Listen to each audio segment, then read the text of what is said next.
কড়াইটা তেতে গেছে, এখন দিয়ে দেবো একটুখানি তেল। তেলটা গরম হয়ে গেছে, এবার দিয়ে দেবো বড়ি।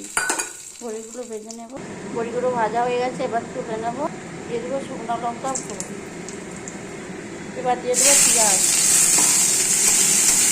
পেঁয়াজটা ভাজা হয়ে এসেছে, এবার দিয়ে দেবো আগে থেকে কেটে রাখা আলু আর বেগুনটা ভালো করে ভেজে নেব।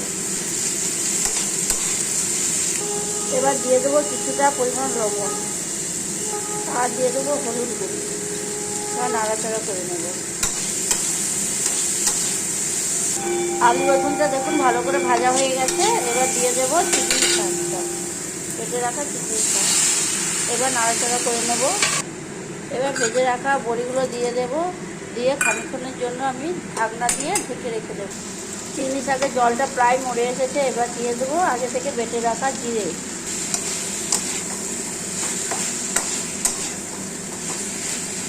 এবার দিয়ে দেবো কিছুটা পরিমাণ জল। এবার নাড়াচাড়া করে নেব। এবার আমি ঢাকনা দিয়ে দেবো।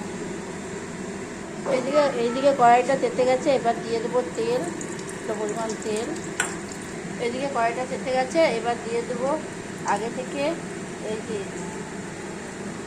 আমি লবণ আর হলুদ মাখিয়ে রেখেছিলাম বোয়াল মাছগুলো, এবার দিয়ে দেবো কড়াইতে।